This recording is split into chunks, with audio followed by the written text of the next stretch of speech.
there, in fact, quite a number of messages on this. So, Professor Kwaku-Azah, good morning. Thank you very much for your message on this matter. It's quite a long one, but I will read it because it also brings up other issues. Professor Kwaku-Azah says 3 issues. Good morning, Alfred. It is not unusual for the Supreme Court to defer an injunction ruling. Of course, the practical implication is that the application is defeated. So he agrees with that point. Yeah.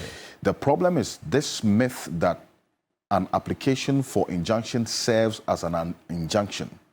It doesn't, especially when one seeks to injunct a public body from doing its work. The notion that one person can injunct Parliament, the President, WAEC, etc., by merely filing an application in court is just preposterous. It's serious. The issue here is not that the application has served as an injunction. Parliament can continue its work. The real problem here is that the President refuses to accept the bill, and the Parliament should have issued a mandamus compelling him to receive it. That's point 1.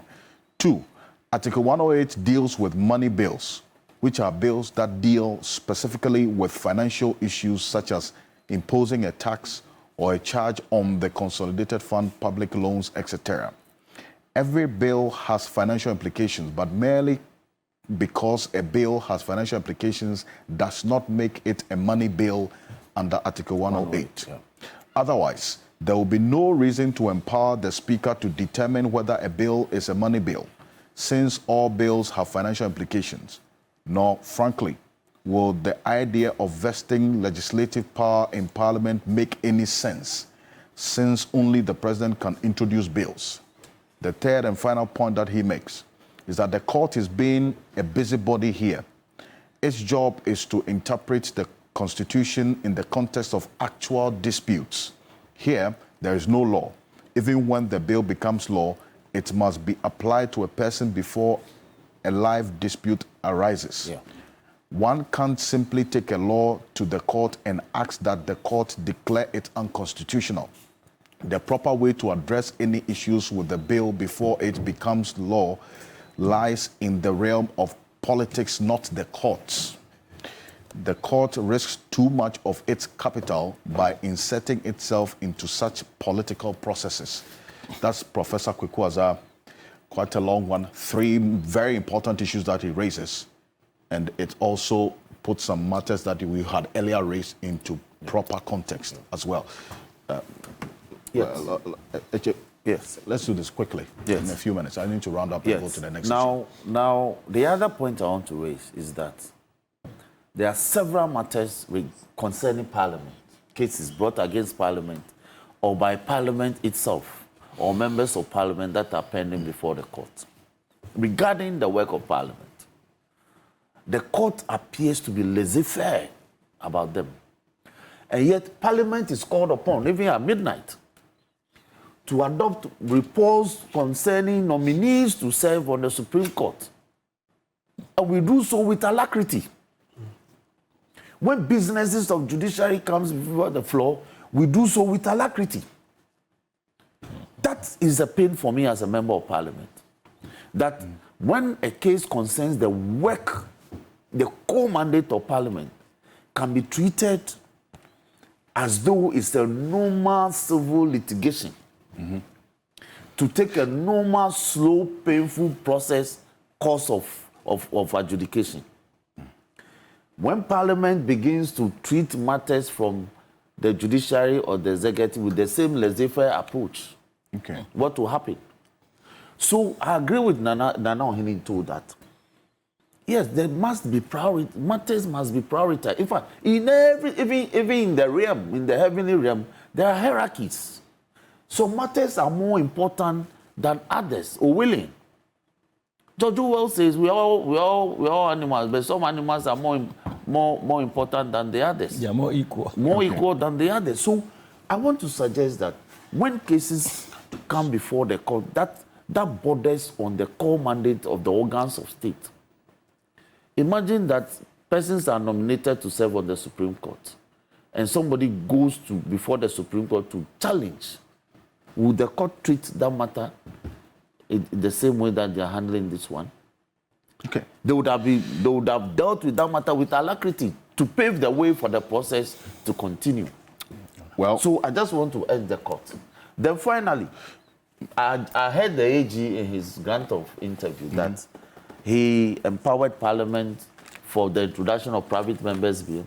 How did he do that?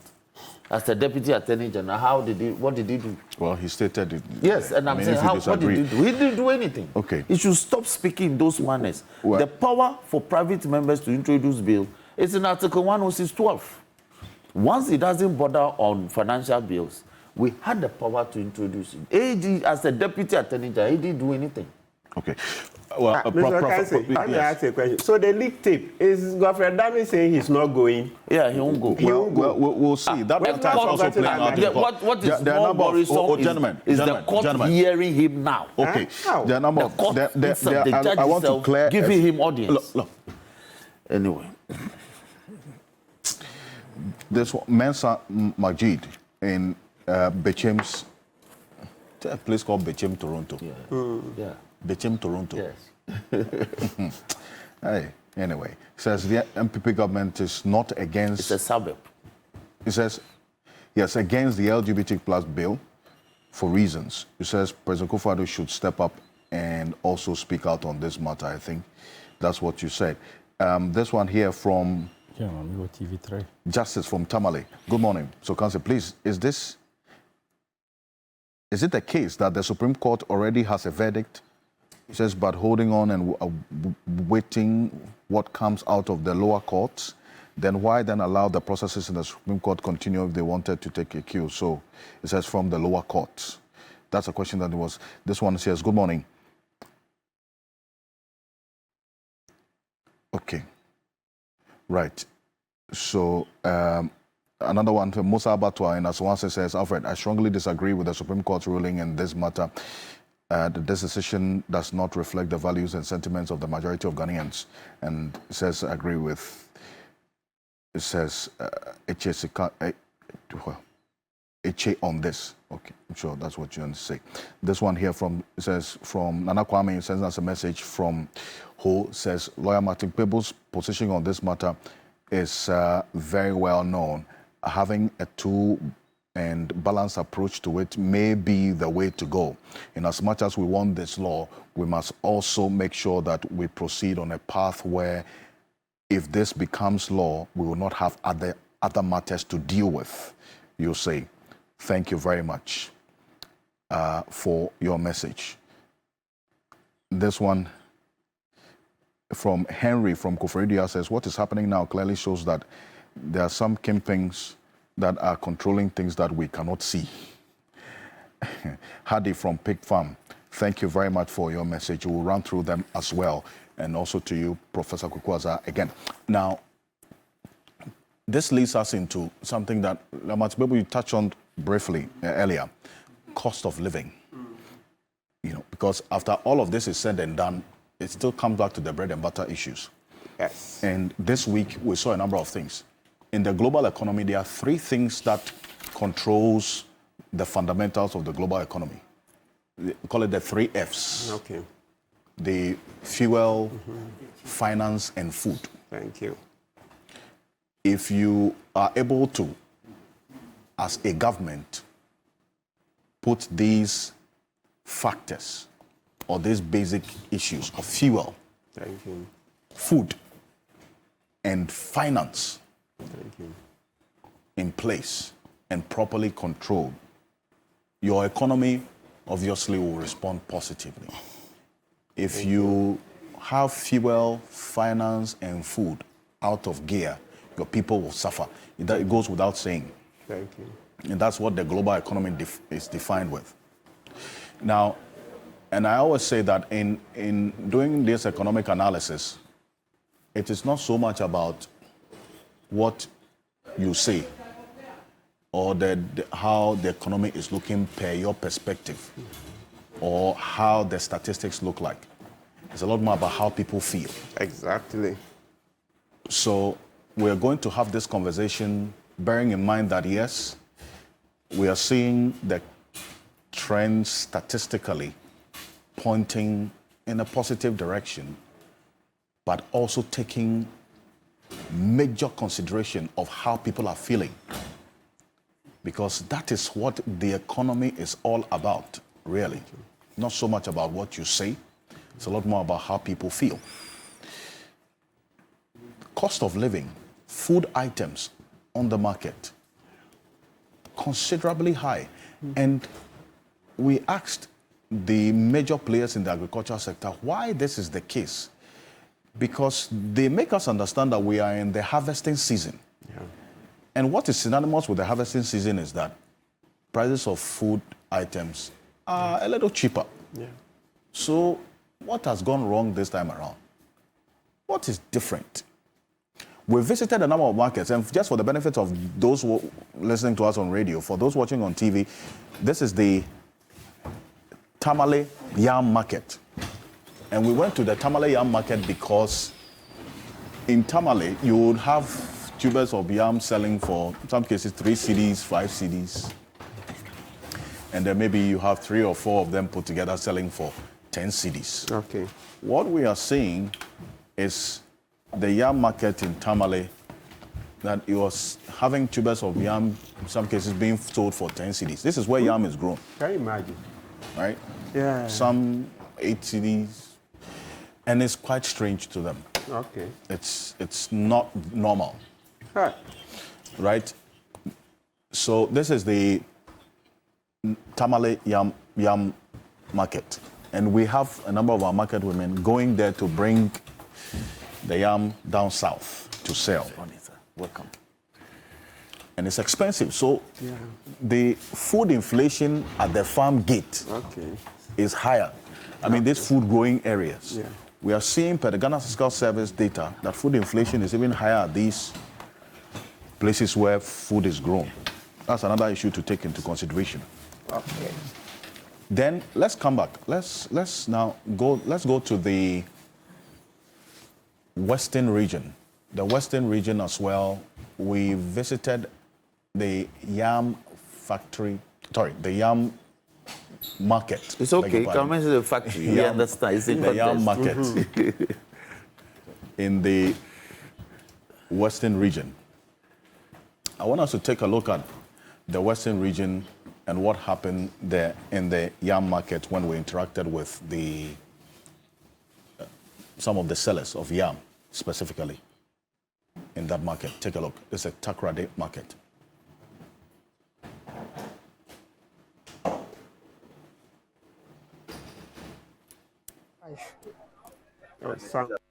Yes, back we say way.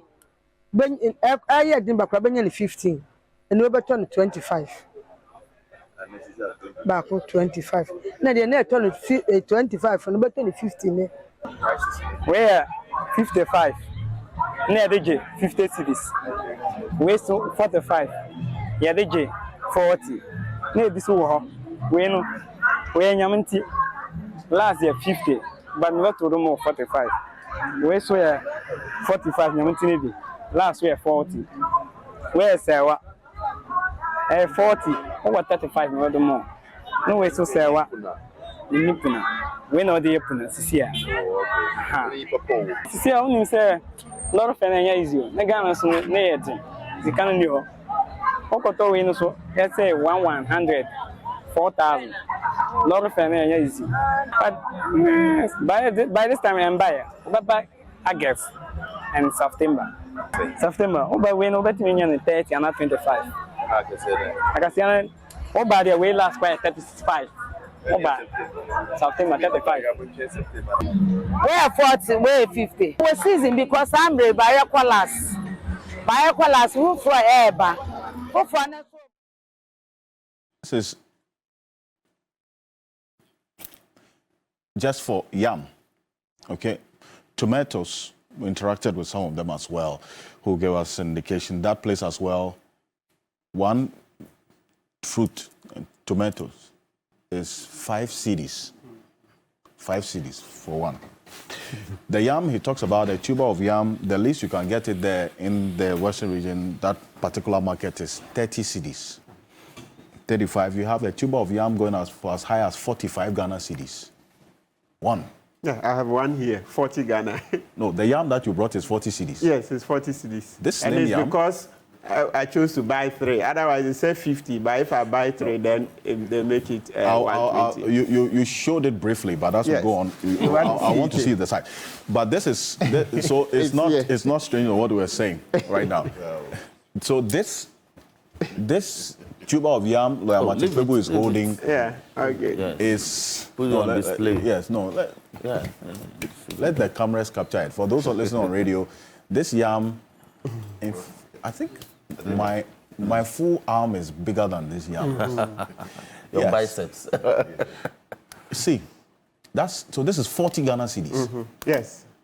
And because I chose to buy 3, otherwise. And where did you buy this?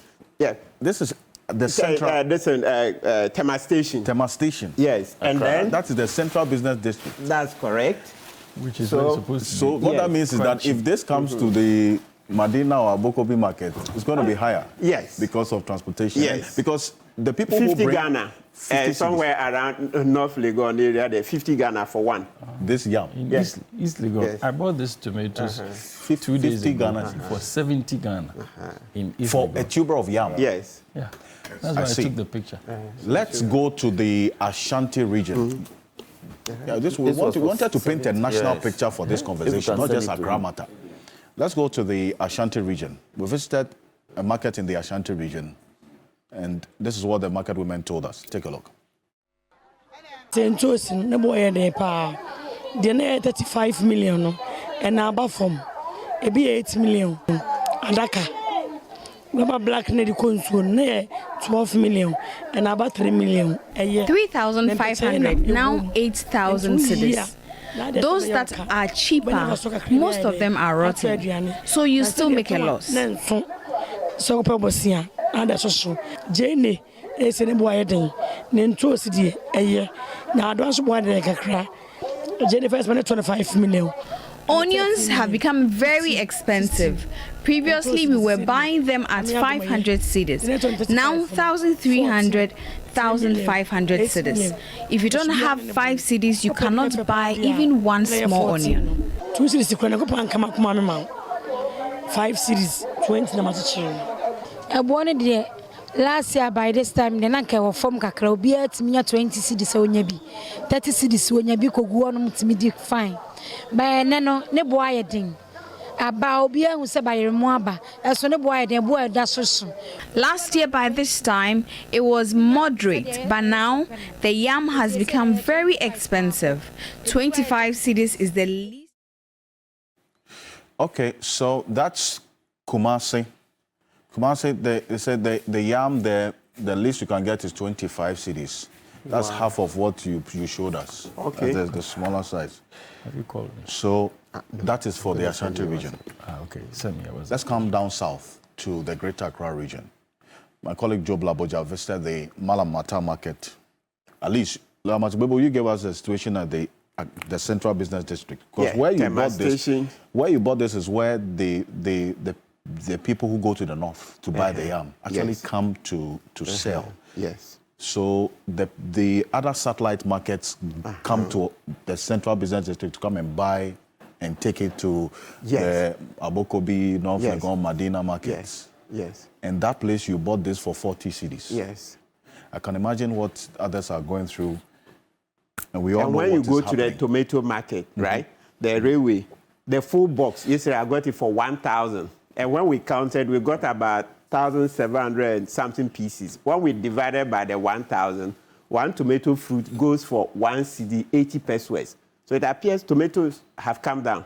Because the last time, 21st of June, when I bought in Adoso, 36 fruits for 150 Ghana. But and when I divided, I got 4.20 cedis, 4 cedis, 20 pesos for each one. But yesterday, so the full box, when we divided, it came to 1 cedi, 80 pesos. So this person is saying that you have a lot of this. Yes, for now, we'll come look at the size as well. That's true. And let's come down here to Greater Accra region. Yam, and then we'll tell you about others as well. But this is the yam situation. Take a look. 20 cedis. I'm back 25 cedis. And then we are 30 cedis. And then we are 30, we are 40 cedis. 40 cedis. The bay 2 months in first and I will cry 2015 cedis. But it's a fresh one up until old ones. Tiama way in Bona Koshoka. Omoba complaining said prices no co high. So sometimes a free one maybe do and can't be said 3 days or come and say do first no dos. So and Naman Abasana. As you just heard explaining to me, she's been giving us the prices of these yams ranging from 20 cedis to 40 Ghana cedis. And according to her, the increase is as a result of the increase in transportation fare and all of that. So if something could be done to ensure that the transport cost is reduced, she believed that the cost of the yam could come down. 1-2 months time in Abayeno, I said I had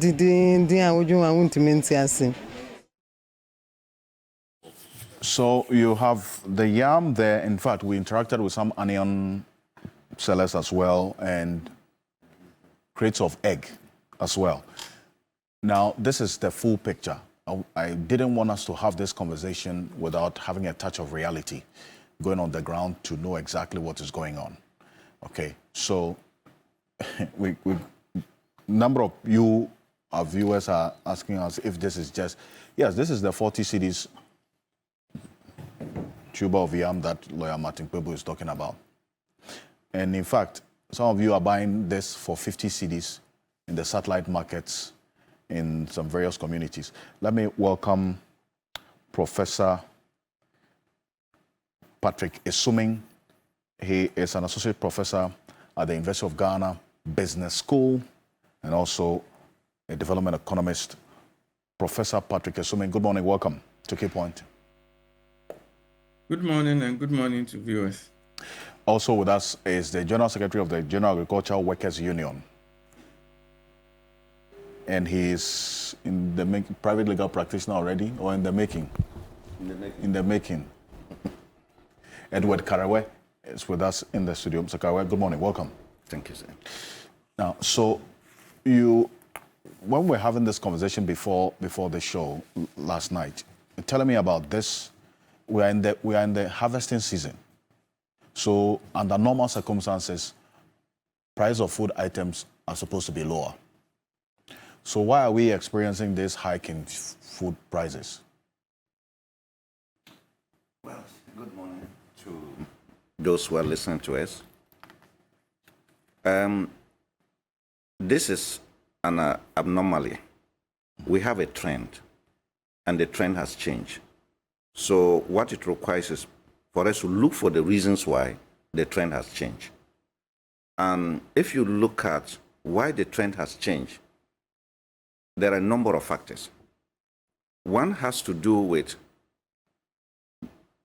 government's commitment to agriculture. Mm-hmm.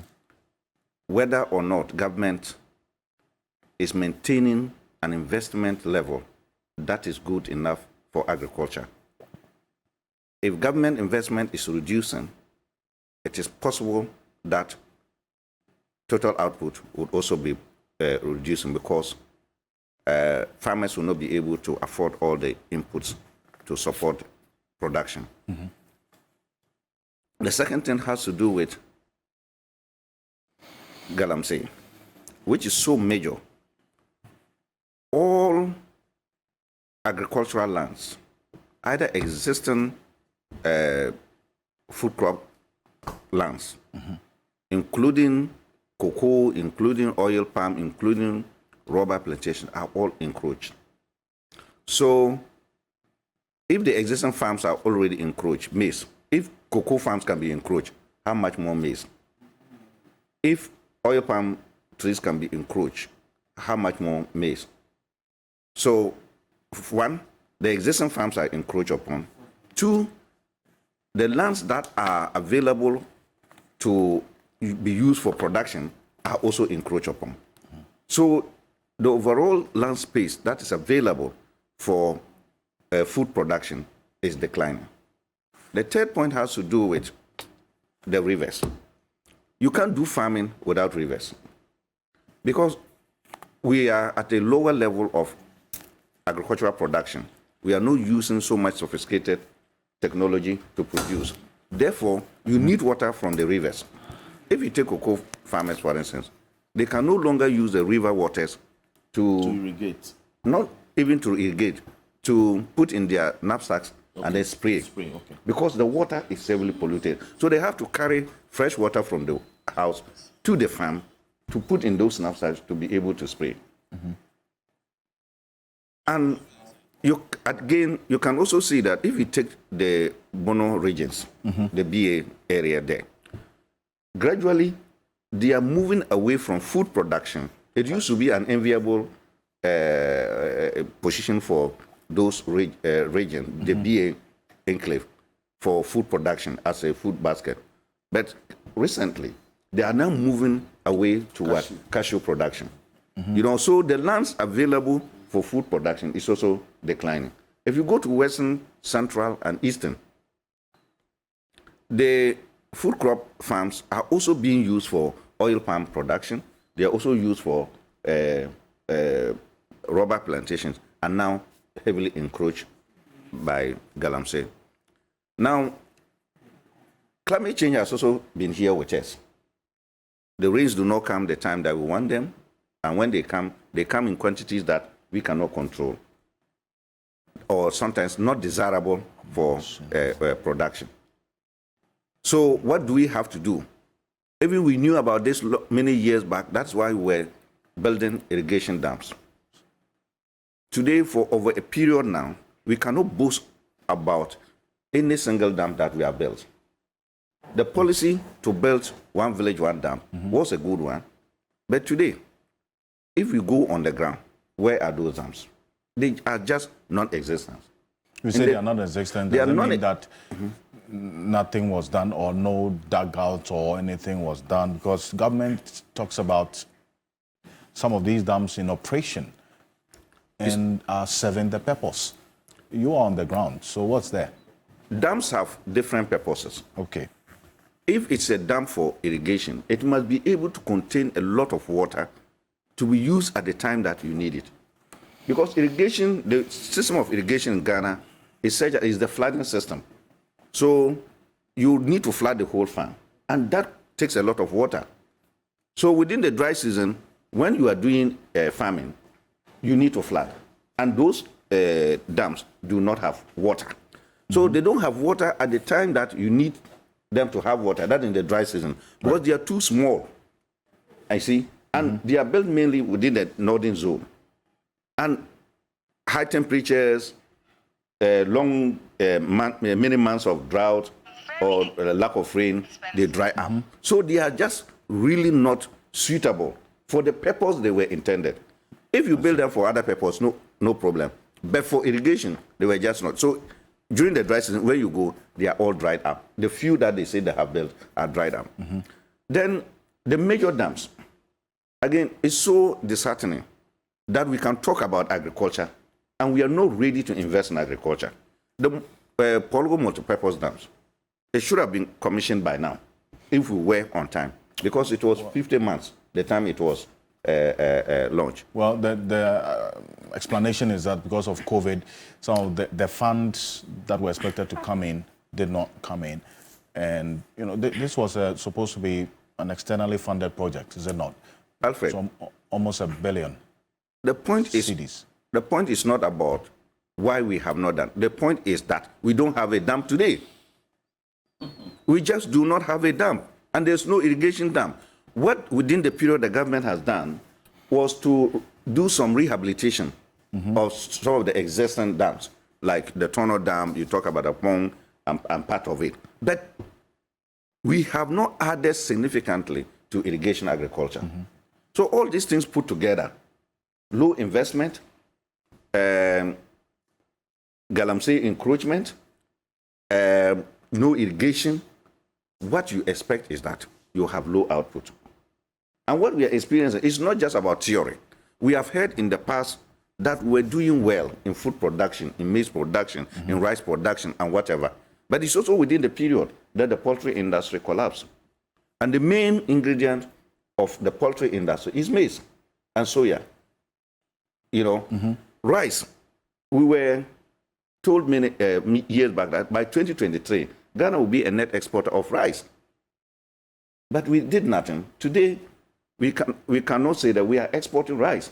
Everywhere is imported rice. Even when you produce rice today, you'll find a problem to sell it. Right. Because you are crowded out of the market with cheap, unhealthy imported rice. Can you believe that the entire northern part of the country is mainly receiving rice from Burkina Faso and Togo? Yes. Northern region? Yes. But we grow rice in the northern region. You grow rice. At some point, we had even a rice glut. We had so much rice, we couldn't even find market for it. So how come you're saying that now we are buying rice from Burkina Faso? The paradox is this. When you produce your rice, you will not be able to sell it because the cost of production and your selling price will be more than the imported rice. That creates the impression that there's a glut. And when you are also a processor and you have money and you think that you want to go and buy that rice and process it, when you process it, your cost of processing and then the selling price that you'll be giving out will be more than what will be more than the imported rice. So processors will also run at a loss. Producers run at a loss because at the time of harvesting, no one comes to buy. And when you also go and buy because you think you're a business person and you want to process it, you'll finish processing it, and then the cost is far more than the imported rice. You see? And you see, again, there are figures that are showing that there's a decline in imports of rice. But those figures could be the official figures. But the unofficial imports into the country, we are receiving rice from Togo, we are receiving rice from Burkina Faso, we are receiving rice from Cote d'Ivoire. And those type of rice are not, they are the smuggled ones, they are not necessarily recorded as official imports. So the official figures tell us that there's a decline, but in reality, on the ground, it is not so. And I'm telling you that we have the double star rice. When you hear the name and you think that the rice is coming from Burkina Faso, you are excited that, oh, this rice is produced in Burkina Faso. You look at where it is coming from. It's either coming from Singapore, it's coming from that place. So imports through those countries come in and they're cheaper. So you see the dynamics. Right. So really, for me, we have not, where we are today is not a surprise. It is what we put in. An investment is like this. When you invest, there's no guarantee that you'll get the returns. But where you don't invest, you are guaranteed that there are not going to be returns at all. So if you ask today, how much is Ghana government investing in agriculture? So what will be your own assessment of the impact of the One Village, One Dam? Has it made any significant impact? You are on the ground, General Agricultural Workers Union. What's your own assessment of it? Well, from day one, we had a position about it. And our view was this. The purpose it was to serve could not be done. How many villages are there in a district? And how many can you build? And what will be the cost? We asked those primary questions that tell us the number of villages, tell us the cost per dam, so that we know whether government could do it or could not do it. If I say that, Alfred, I will be able to feed you for the month, you don't still necessarily say that, oh, you can't do it. But if your cost of feeding is 1 cedi a day, 30 cedis a month, I can do it from my salary. But if your cost of feeding in a day is 500 or is 1,000, in 30 days, that is how much? 30,000. I cannot. So we asked those primary questions, and the questions were never answered. They went ahead, they were just dug out. The first rains washed some of the dams away. Some, they just went there with graders, dug something, and ran away. They never existed. So today, the question we should be asking those who are spending our money should be, They must take us and go and show us the impact of those dams and whether there was value for money and whether as a country we needed to spend that money. Just like the Pologo dam, which is also there. We are not interested in technical words. This is mobilization money, this is that. The point is that money has been spent and there's nothing to show about it for it. Well, Professor Suming, it even gets a bit more concerning when you see the Ghana Statistical Service data indicating food inflation is even higher in some of these food-growing areas. Is it not? I mean, from your economic analysis perspective. Good morning again, and good morning to my co-panelists. I think, so a lot of things have been enumerated as to why food prices continue to rise, even in the middle of the planting and harvesting season. So generally, when you look at the price of food that will show up in the CPI, there's a price buildup. There are many things that will go into that. So there's the farm gate production. That will have its own cost. So usually that will be the cost of the input. And then there will be other costs that will build up before we see the final price we see on the market. And that's primarily post-harvest activities. That will include storage facilities, especially for perishable ones. That will also include transportation facilities. So even if you make an intervention on the actual production and the intervention works, and yet you don't make the investment in the other side, and transport costs gets high, and then it's very difficult to transport food to the main markets because there are no roads, then you are still going to see high food prices. So there are many, so it means that when you are thinking about interventions to ensure, when you think about interventions in agric and food production, you have to consider the inputs, you have to consider farming systems, you have to consider storage, warehousing, and transportation. So in recent times, so in the previous, when the previous agric minister was there, he used to say, planting for food and job has been very successful. And then when you ask him for evidence, he would quote what he sees as happening on farm gates. But, we don't buy food from the farm gates. We buy food from the markets. So even if we grant him that the program was successful, and yet food prices are rising, that should really be the final measuring point. So when we are judging the success of the program, it shouldn't be, someone telling us, or the Minister of Agriculture telling us, this is our production has increased. If our production has even increases, and yet we don't find the distribution channels, and that adds substantially to the cost, we shouldn't be running around saying the food policy has been successful. The other thing we know from what happened with the flagship programs. So I think my colleague has spoken about what happened or didn't happen with the dams. One village, one dam. But even the planting for food and jobs, we know from studies that at some point, there were some struggles. So even the input subsidies that were being given, at some point, they changed the mode of distribution that affected how the inputs were reaching the farmers. We also know there were challenges even with the distribution of fertilizers. Media reports documented several incidents of smuggling. But towards I think it's from 2022 or so, it's clear that even the subsidy that was being paid were not being paid. So all of those will lead to a build-up of the production cost. That is what will happen at the farm gate. So if the farmers struggle to get the improved seed varieties, or the fertilizers, or the other inputs, then that will mean the production at the farm gate will be lower in the first place. And then when we add the issue about distribution channels and then poor road to the food production areas, then that will even build up more. Now, what the transportation cost does is that ordinarily, even if we are producing all our food here, then you say domestic production cost should be the key driver.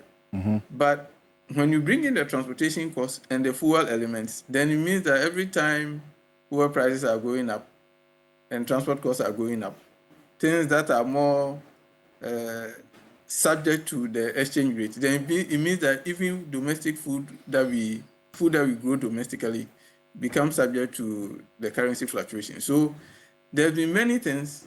The flagship agri programs were probably successful in the first few years. It hasn't been since. That's one aspect.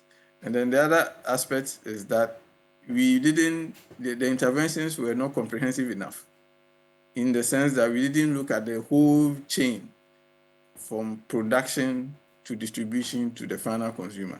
So that aspect is also there. So all of these have contributed to the fact to we seeing the high food prices in spite of the interventions that have been. But let me ask you a direct question on this. What would be your assessment of this Planting for Food and Jobs program that the former Greek minister, in fact, references as one of his successes, and this government also talks about it as one of the successes that it has struck in the agri sector? From where you sit, has it had any monumental impact in the agricultural sector? So, well, I think we have to think about, when we are judging the success of that program, what criteria are we using? And so, the program, when you look at the program, all the programs together, you say on paper, these are great ideas. So, because if you look at the challenges of agri production, so variability of rain is always a big issue. So when you say you are going to build dams, then it's a great idea. Then we've seen another one is crop insurance. So when they brought the gas out, you say it's a great idea.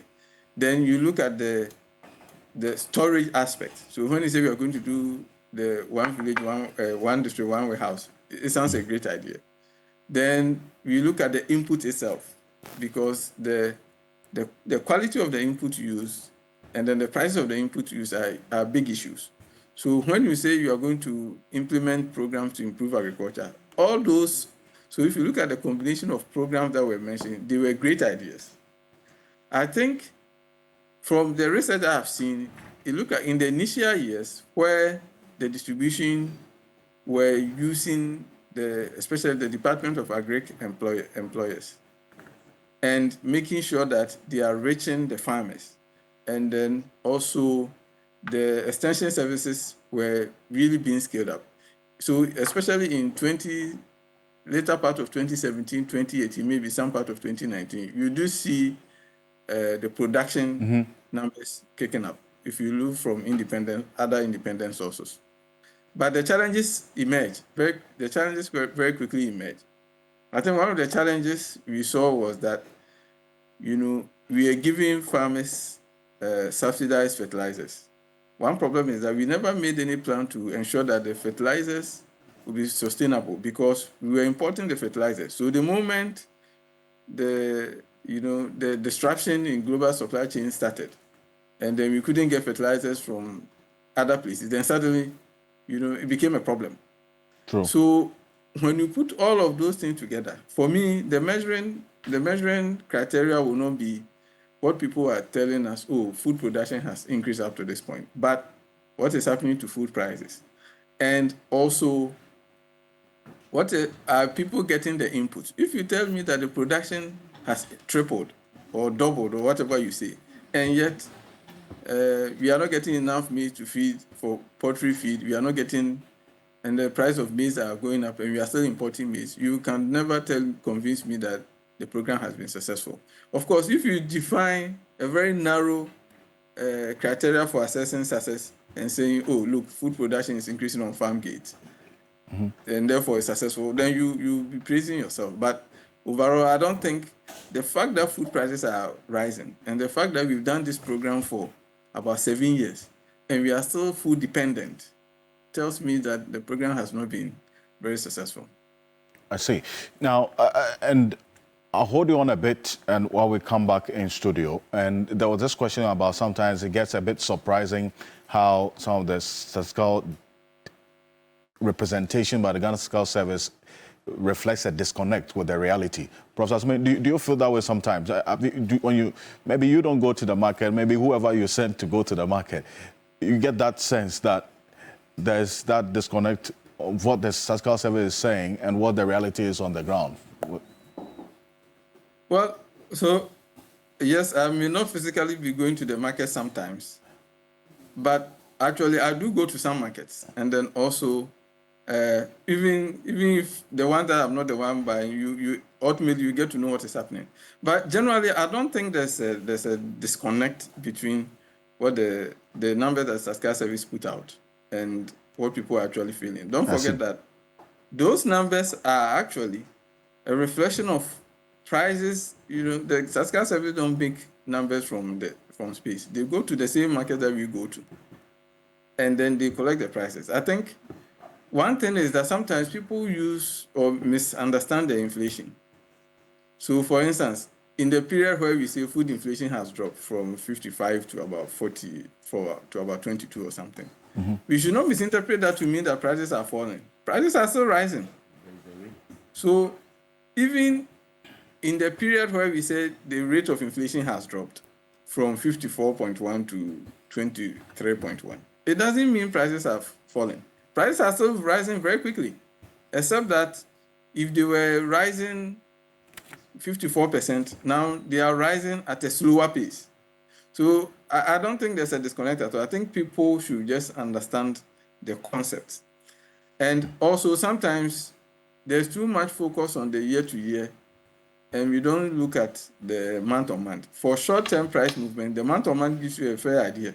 So for instance, even when we say year-on-year inflation is falling, but on monthly basis, inflation is rising, then it means that you have to look at the month-on-month, and it will give you a fair idea, a short-term reflection of what is happening in the market. I see. So for me, I don't think the numbers don't seem confusing, or it doesn't seem it doesn't feel disconnected from what actually happened to prices. I said that maybe sometimes our understanding of exactly what the inflation means and what disinflation, when inflation is falling, what it means is where we feel that when inflation is falling, then prices should be falling, which is not the case. Professor Asuming, stay with me. And Honorable Cheda Piamekpo, how much exactly was spent on planting for food and jobs? All of that came through Parliament. Yes. You approved the spendings on this Plant for Food and Jobs program. Yes. We're even now on phase 2. Yes.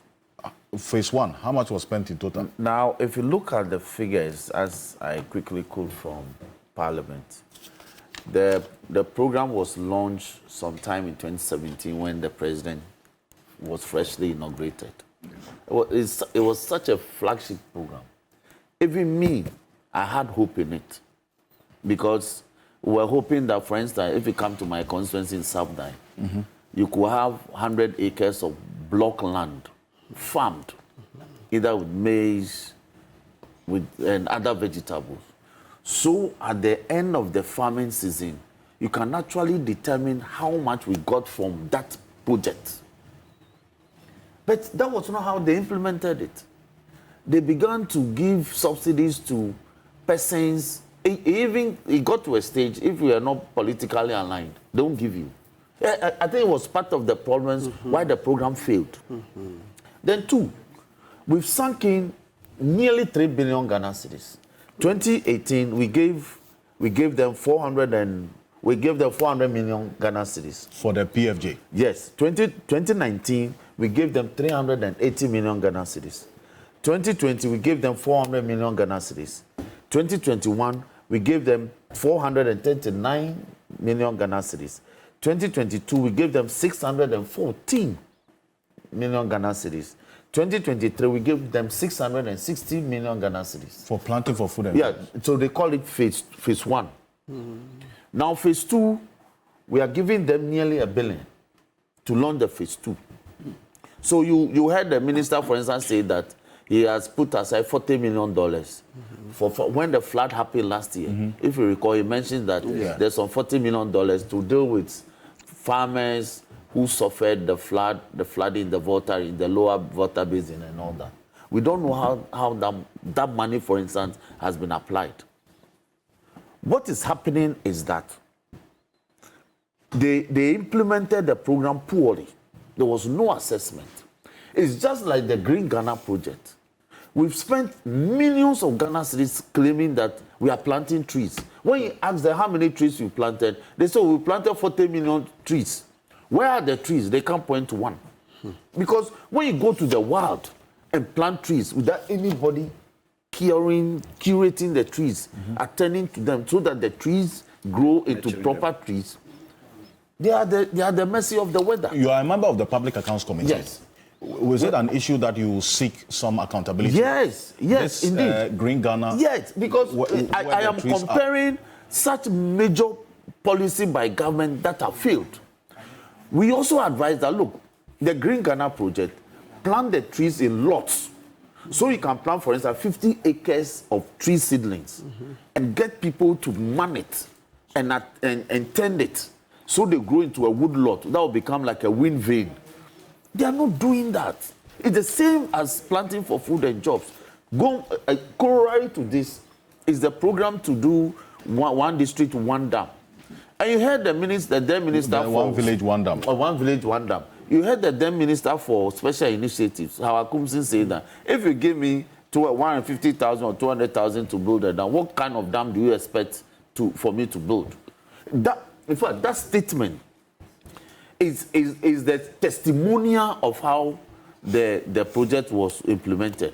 So they go and scoop the surface of the earth and claim that, like he said, in a rainy season, and then you have groundwater feed into it, and water is collected. When you get to the dry season, when the dam is actually supposed to serve the needs of the people, it's dried out.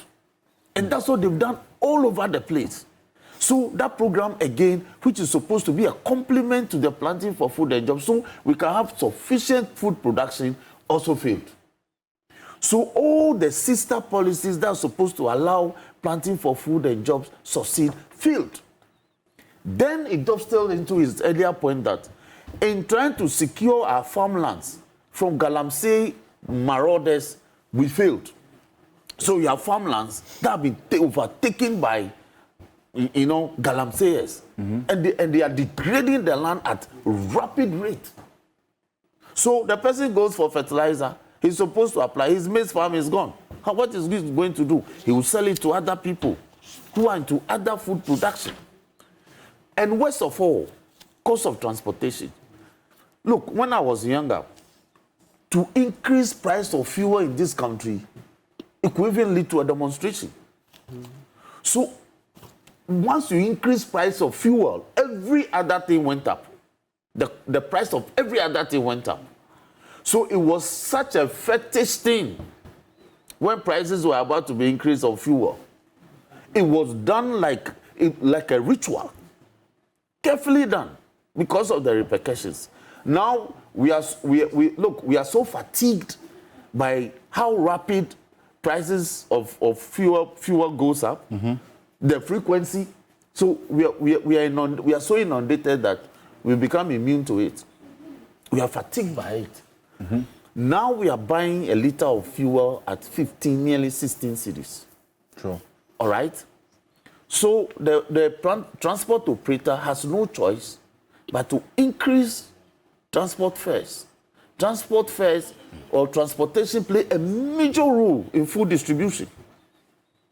So the cost of even moving the food from the growing areas to the customer-centered or the consumer-centered areas in the urban areas is so costly. That's how come today Martin will get this at 40 cedis. And it is the same with other food crops. Maize has become atrociously expensive.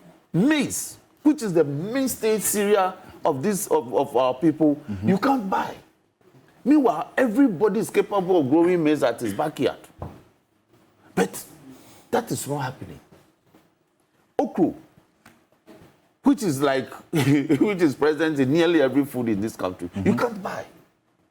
As for tomatoes, that's become like the poster boy of the food of is the symbolism of the food price increment debate. So I won't mention tomatoes. So I can say in Germany, which is arguably one of the biggest periodic markets in this country, in my constituency, Bever Market, B Market, which is in Peking, the women are crying. So is Pando Market, so is Hohoi, so is Ho, so is Sketa, so is Amnoga, so is Dabala. And this is supposed to be the harvesting season? Thank you. So even if in the harvesting season, and I like what Professor Akilus, my senior, who is the government statistician, I like what he's doing. Professor Nim. I like what he's doing because you see, he's giving us other statistics that we used not to have. Today he says that nearly 2 million Ghanaian youth are idle. Yes. They are out of school, they have no job. Some are unable to even go to school. So the problems, it's become, the matters are snowballing into a certain social upheaval. This is the annual household income and expenditure survey that the Ghana Social Service put out, that about 1.9 million youth aged between 15 and 35 years are not educated, unemployed, or having any form of training in the third quarter of 2023. And that's for the third quarter. So imagine the figures that will be turned out for the last quarter, and imagine the figures that will come up for 2024, which is actually the election year. So as a people, we are in danger. When these 2 million, even if a quarter of that, if they get up one day, we'll be in a mess. So we need to address the problems. And government must stop taking our money and sinking it into programs that are yielding no results. If you ask government to account for this 3 billion plus the extra billion we're giving them, which is over 4 billion in planting for food and jobs, they cannot account for it. They can't account for it? They cannot. They cannot. In the same way, if you ask a government, you claim that you spend nearly 25 billion in the financial sector cleaner. When you ask them for the expenditure details, they are unable to tell you. How many consultants, for instance, did you recruit in dealing with a 9 billion portfolio? As a result of which you claim you spent 25, now it's even 30 billion because they've added some additional 5 billion. It's 30 billion? Yes, the government cannot account for that. Tell us how you spent 25, 30 billion in cleaning up the banking sector. They can't tell you. So they put out a figure. You ask for the details, they are unable to tell you. You take 3 billion to do planting for food and jobs. Tell us how productivity, food production has increased as a result of implementing this. They can't tell you. He has the figure for the growth for the agri sector. It's less than 1%. If I'm right, it's less than 1%, 0.7%. How do we sink this much money in the agri sector? As for the cocoa sector, we can't. So the agriculture sector has a major problem. And yet they will tell you it has succeeded. Whimsically. Like that, and that's it. Well, Matipebo, because you bring a touch of reality to this conversation. Yes, because honestly, in the end, that's the fundamental consideration. I didn't want us to have this conversation without bringing in what people are feeling in their homes, watching us right now. Cost of living is biting. In fact, fuel prices, that's why I started with the 3 F's that define the global economy. The fuel, the food, and then also the finance. Fuel prices went up. Take a look at this. And I did an analysis from January to now, how much fuel prices have been increased. Excellent. And how it's impacting on our pockets. I want to put that on the screen right now. January, we started this year with fuel prices, a liter of petrol selling at 11 cedis, 24 pesos. Now, if you want to understand how much you spend on a gallon, you multiply a liter by 4.5. So what you see on the price boards on the front of any fuel station, just multiply by 4.5 and you see it. In January, you were spending just about 51 cedis on a gallon. of petrol and just around the same figure on a gallon of diesel. Now, fast forward to July, in this second pricing window, you are spending 67 Ghana cedis, in fact, 68 cedis, almost 70 Ghana cedis on a gallon of petrol, and then about 69 Ghana cedis on a gallon of diesel.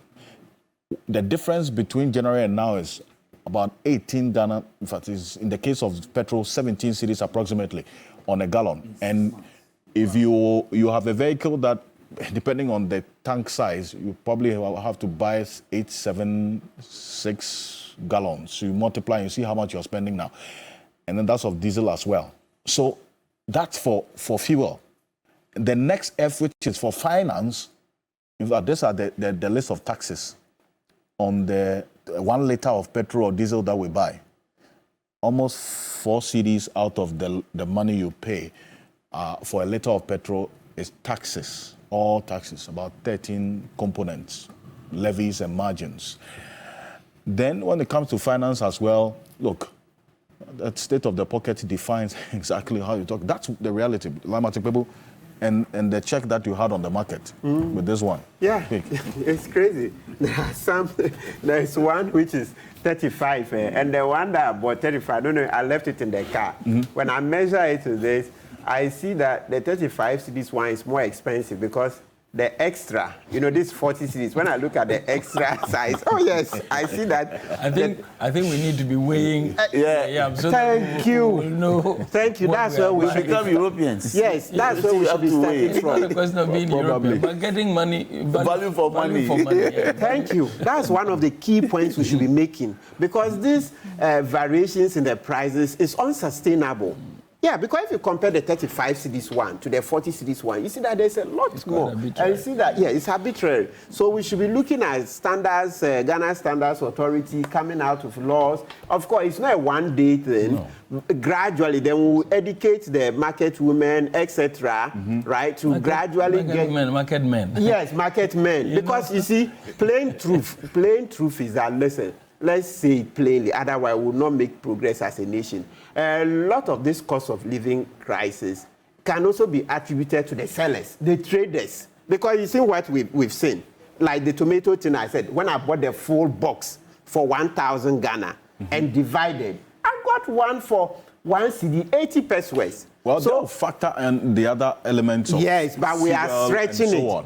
We are overstretching it. That is where the problem is. So that's why I said, let's go through gradually and see the price build up. We are overstretching it. How can one tomato fruit in railways near CMB cost 1 cedi 80 pesos? Then I come to Tema Station and the same fruit, less than a kilometer, so less than 3 kilometers. And the same fruit is costing 3 cedis, 4 cedis. How? What kind of transport is this? What kind of transport? So the market queens, and you see, this then brings up the issue of the Kalabule days. You see, I'm not encouraging or supporting what Rawlings did, etc., with the Makola women, etc., the hoarding. But let's look back in our history and ask the psychologists, perhaps there's been research. There is something about the psyche of the Ghanaian trader and supernormal profits. Yes, you buy something for 1 cedi, then they say, oh, you usually triple it. Yeah, you talk to traders, etc., various businesses. When the thing is 1 cedi, they'll tell you that, so you triple it or quadruple it. You never hear like, oh, you add 25% margin. No, it's in hundreds. So you hear this popular saying that, listen, rather than buy treasury bills or invest in government bonds, give your money to a trader. It's a very common saying. That rather than, the Professor Sumi, I'm sure you know a bit about that, right? Yes, they'll tell you that rather than buy government bonds, give your money to a trader. The profits we make in trading are, beyond reason. Shylocks. You see, one when was it last year? Sikan Pedidi, when the president made that speech, you see, he referred a little bit to our traders, but because the president, like, how do we say in English? Like, none why he did that. So we're targeting the president, but he referred to our traders, that our Makola women, shouldn't we be looking in that direction? He's not able to say they are also responsible. But if you understood him, you would know that he wished he could say a lot more about our Makola women and generally trading. But because he himself, now, like we say, so he's the main person we are holding responsible. But truth be told, our traders, if we hold them up to scrutiny, we see that we can make a lot of savings. Because I would never accept it that you buy something for 1 cedi 80 pesos and just about 3 kilometers down the line, what kind of transport translates that same thing into double the price and triple? It doesn't, and even that's for me as a listen, I just bought, can I call myself retailer? More or less, like I bought as a consumer. But for those market women, because they buy in bulk, it's even cheaper. It's cheaper. But it doesn't take away the fundamentals. Yes, but I think we are overflogging the fundamentals and allowing our own citizens to cheat us. That's the same thing with the KT Hammond cement regulation. I know Honorable Dafia doesn't agree. Honorable, don't hit me back. Oh, no. You see, because I'm supporting KT that in the process. Yes, I'm supporting KT so that in the process we'll get cement prices cheaper. You see the fuel one. So you see, I always mention the fuel example. Mr. Okansi, you've shown the fuel prices. So you've seen that we can tell what percentage is taxes. That's the same thing we want with the other goods. So we all know that today, it means that we can reduce the taxes. So you see, because there is that transparency in the fuel pricing build-up, we know that, today prices are high not because of world market prices, but because the president failed to diversify the economy. So you see, that's the truth. Cedi depreciation is actually one of the major reasons why we're experiencing this. Yes, but increase. You see, yes. But at least we can always hold the president's feet to the fire because he said when he comes, there's going to be, we are moving from what? Taxation to what? Production. You say you are moving from taxation to production and planting for food and jobs. You are giving 300 million, 400 million. This is peanuts. Honorable Dafemeko, please give me, let me read it again. There's peanuts. 400 million a year for farming. Are you joking? Can you imagine 2018, 440 million. 2019, 380 million. 2020, 400 million. That's Ghana cedis, so please, we are not saying dollars. Ghana cedis. 2021, 439 million. 2022, 614 million. 2023, 660 million. This is a joke. No wonder we are not feeling it. It's a joke. You want to modernize agriculture and you are giving these peanuts. They say when you give peanuts, you get what? Monkeys. Is that not so? Is that the same? These are small figures. These are peanuts. Peanuts. You can't modernize agriculture. Mr. Carraway, am I lying? Can you modernize agriculture? This is a joke. No wonder. But this peanut, as you are claiming, that I've given to them, how did they even spend? Exactly, so it's gone into people's pockets. So if they had even given them more, then it means more would have been wasted. So I think that's the fundamental question there. So even with the little that was given, how was it expended? Excellent. Sure. So that's also another problem. So that is too small. The figures they've given allocated for planting and planting for food and jobs are peanuts. No wonder we are not getting the desired impact, right? So please, let's sit up in the next administration. Let's have a proper agricultural revolution, a proper one, modernize. We all want to farm. I'm doing piggery with another lawyer, right? We want to expand. We'll do more. Because we in secondary school went to the farm. As kids, we went to the farm. So when I see that, look, the graduates are home and are unemployed, I'm like, come on, give me this. Where's the man? NDC time, they had this man, Vincent Kouagbenu. Yes. Yeah, he did very well. The national exactly. Service. So when this government came, I was like, oh, can't they retain that man? Must it always be winner takes all? Because I saw Kouagbenu and how the National Service, he used them, the farms, they produce a lot. In the dry years exactly. So I said, can't you retain Kouagbenu? Retain him. Doesn't matter. Doesn't matter. So you come and job for the boys. We have the men. We have the men. Say now it turned out to be Goro boys. Huh? Well, but you see, in the end, I look at it, and crazy. This matter of the PFJ, Public Accounts Committee, at least you are a member in good standing. You haven't been changed, right? No, I haven't. That one, you are still a member of Public Accounts Committee. Would you seek answers from the Agric Ministry on how these monies were expended? These monies, even though like people say they are small. These are peanuts. Come on. Peanuts. These are peanuts. At least we should know how the peanuts were spent. Because if the impact we cannot measure on the ground, then it raises fundamental questions about where the money went to. Would you seek those answers for us? Of course I will. Okay, thank you. Okay, Mr. Okanse, so let me just remind ourselves, because the Constitution is very important. The constitutional basis for everything I've said is the Constitution. So Article 36 says that the state shall take all necessary action to ensure that the national economy is managed in such a manner as to maximize the rate of economic development and to secure the maximum welfare, freedom, and happiness of every person in Ghana, and to provide adequate means of livelihood and suitable employment and public assistance to the needy. Please, let's repeat.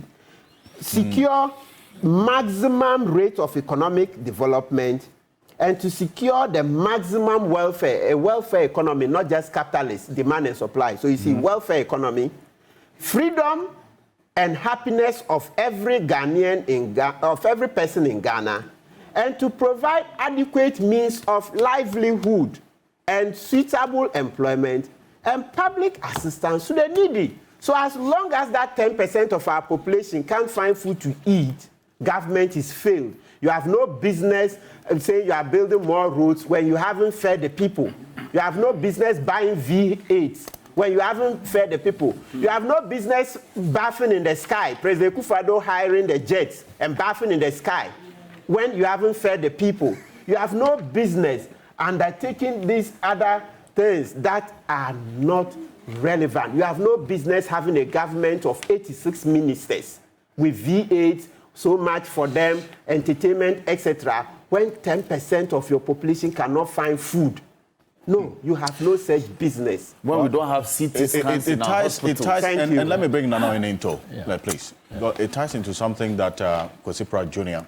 said at the Tamils Memorial Lecture yesterday. And I want to recall that quickly, and then Nanoye into you come in. That portion about the welfare of the people and why that should be the concern of any government that wins power in this election ahead of us. This is Kwesi Pratt Jr. yesterday at the Tamils Memorial Lecture, the 12th Tamils Memorial Lecture. Take a look. What the people of Ghana deserve most is for their new government to work assiduously to improve their access to health, education, and housing, nutrition, and transportation. That's what we need. What is the point of packing people into jail when we are not able to meet the needs of the people? The most important assignment of the incoming administration, the new administration, must be to make life more bearable for our people. That is the yardstick. That is the hallmark. That is how the new administration would be judged.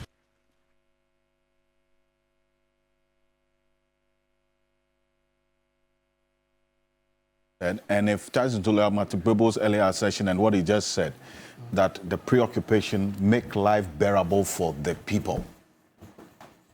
We are all living in this high cost of living situation, is it not?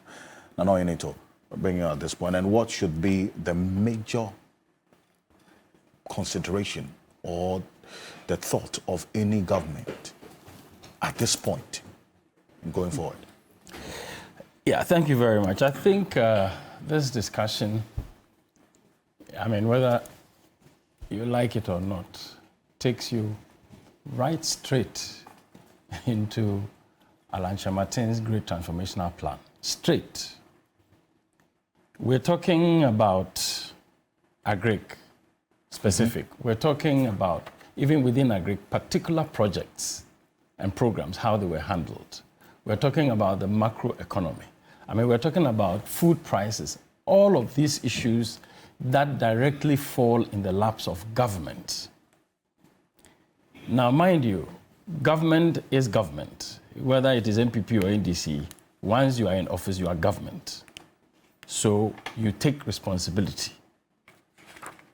Over the last 32 years in the Fourth Republic, we have had governments from the NPP and the NDC 16 years apiece. Now we are heading to another election. And on the eve of the election, these are the realities we are discussing about the cost of living, about the state of our agriculture, about the fact that we cannot even afford to feed ourselves. And we're also looking at some of the issues that have been occasioned in government's attempts to deal with these matters. I am very happy Lawyer Kpebu said we need an agricultural revolution. He used those words, but he's still insisting that he's not ready to support Alan because Alan resigned from MPP too late. But you see, it doesn't change the capacity of the band. You see, now let me just outline for you a few of the issues that respond to the problems we are discussing here. Yeah. Mr. Is it Karire? Karire mentioned investment in agriculture. Honorable MP has also referred to it and made reference to particular investments, planting for food and jobs, and what was the value for money we got. And we're all talking about investments in irrigation projects and what has been the outcome. And I like what Professor Subing said. He said, look, whatever you invest in a certain particular undertaking, what is the result? That will tell us whether the program or the project succeeded or not. So as we speak today, one of the biggest problems that Alan has identified and articulated as being the reason why our agriculture, for example, has failed, and many other sectors have really not done so well, short-term view of the things we do, unsustainability of the policies that we put in place, poor management of the investment itself, poor public accountability of the investments we put in, and the weak leveraging of the role that the private sector can play. Now, we're talking today about 3 billion cedis having been put in planting for food and jobs. Incidentally, we all complain about it, but Honorable Dafem Bakpo happens to be an NDC MP. So immediately, someone will look at it from the political perspective and would also refer to SADA, for example, and say, but we didn't get value for money also for SADA. Because when I checked, the only difference is that really the quantum of money that has gone into planting for food and jobs is so huge. But if you talk about 34, 35 million Ghana cedis for SADA tree planting, and according to the information I found, SADA tree planting was also supposed to plant 5 million trees. And at the end of the project, they accounted for 700,000 trees. Haven't spent all the money anyway. Then you go to SADA guinea fowl, 50 million cedis. At the end of the project, there was no guinea fowl anywhere. Now, this is exposing the failure of policy, both of the NDC government and the MPP government. Maybe you are talking about quantum, but the point is that now we are at a point where you need to build an integrated policy environment, which we haven't done so well. So if we are looking for a situation where the new government, the incoming government, should give us better accountability for the investments in agriculture and other sectors, issues of integrity and issues of corruption also come up. Of course. Because you see, when we talk about some investment being peanuts, and I quite disagreed with my friend Martin here. Look, if you invested 400 million Ghana cedis, it should be dividends in Ghana today. If it is managed properly, there has to be some value for the year.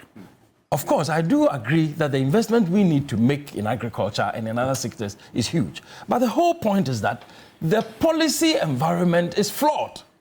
Now, government wants to do everything by itself.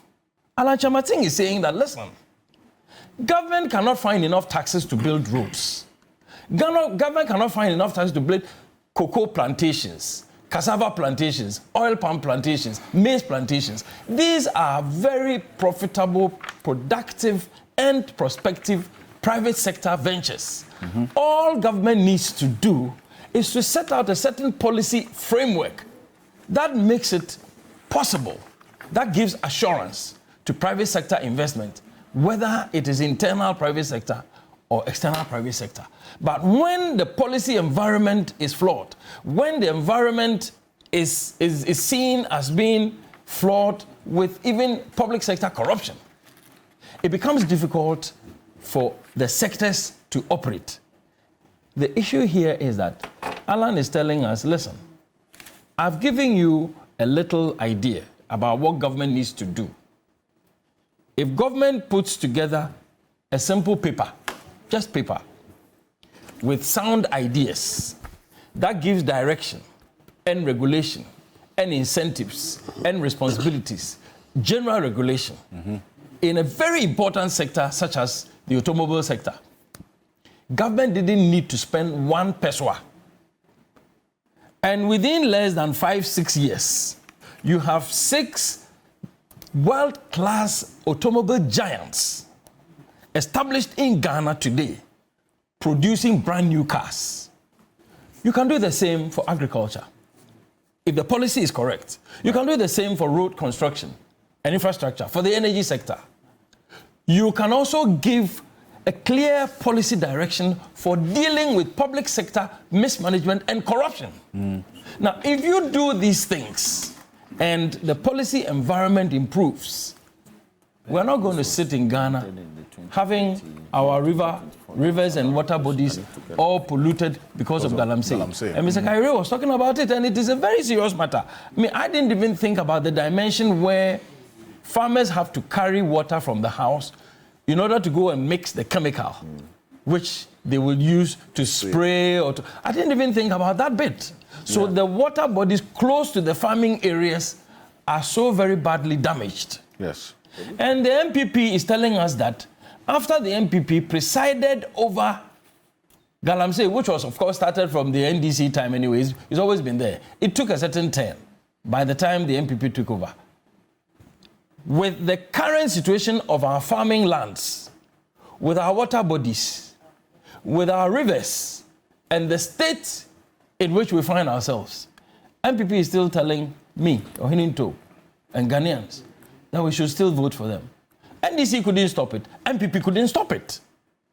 So if we want a paradigm shift, then we should rather pay attention rather than keep discussing the problems and the issues over and over and over and over again. We're talking about the factors that affect food prices and so on, inflation.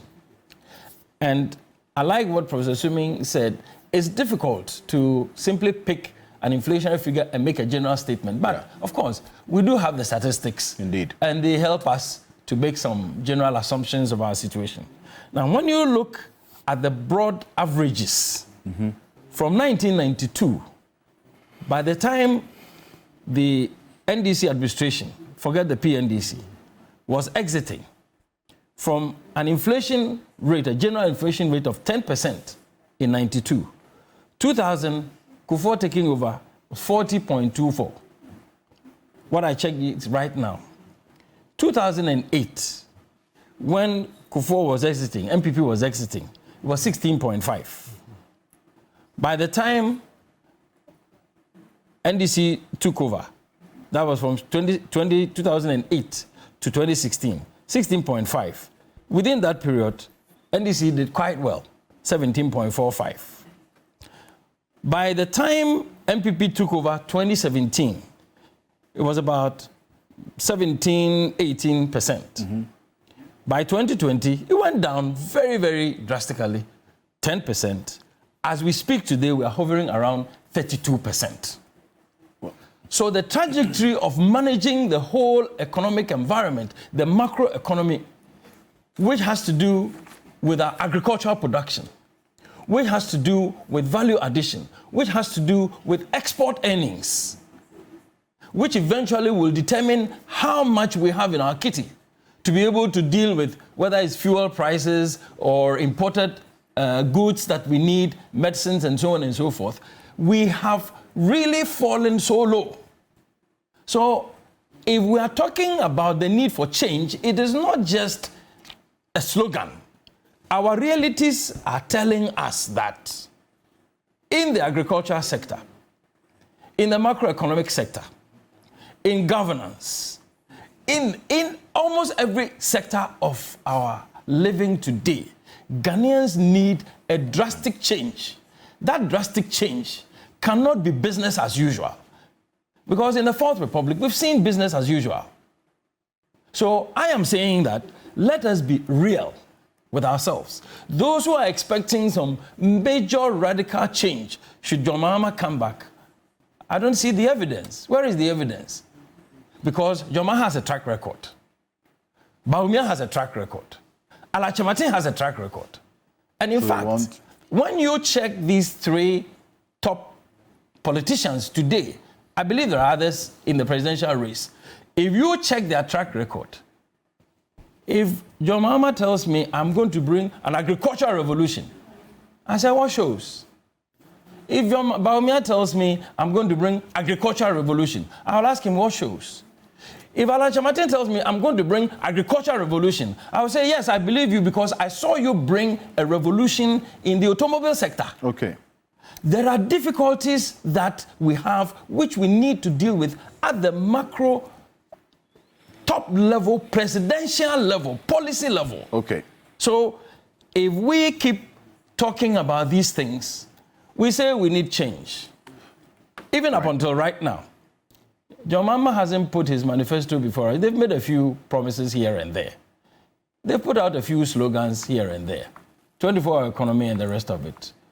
Alhaji Bawumia has put out a few slogans here and there. Digitization. I mean, clearly, what we are talking about here is not a matter of slogan. Okay. The issues that we are faced with in terms of the cost of living, in terms of the prices of food, in terms of the performance of agriculture and other sectors, it is not a matter of slogan. It is a matter of a detailed, clear plan, which Alan has presented to this nation, and he has listed it in detail. All right. So, what we are talking about today has been the talk for 3 decades, 3.5 decades in the Fourth Republic alone. If we need any kind of change in our leadership, it's got to be not the usual. It's got to be something radical. Well, I think Alache Martin represents that, not just in talk, but what Ghanaians need today. 16 minutes after 10, you know that you just indicated that you will launch your manifesto, the NDC, in the coming weeks. Yes, I'll give you that. Okay. But just also let, not into the inflation, I think, I was just trying to draw your attention to it, but you kept on and on. Mm-hmm. I think the June inflation is about 22.8%. But I think that you got the figures mixed up a bit. 22? Which figures? The PPI was what was released this week, which is about 23. So 22 instead of 22. 25.9. 25. No, there's 22.8% for June, the June inflation. It is the PPI that was released this week, which is up from 23.6 to 25.9. Okay. But it's 22.8. But really, I mean, we are within the same region anyway. I get the point. Yeah. I just wanted to correct that. Thank you. We'll be back shortly after this quick break. Daniel Yao Demelovo, who's a former Auditor General, is joining us after this quick break. We have a conversation as well tying into all of this because, you see, the Director Principle of State Policy says the most secure democracy is that which is able to meet the basic needs of its people. We'll be back shortly after this quick break. Stay with us.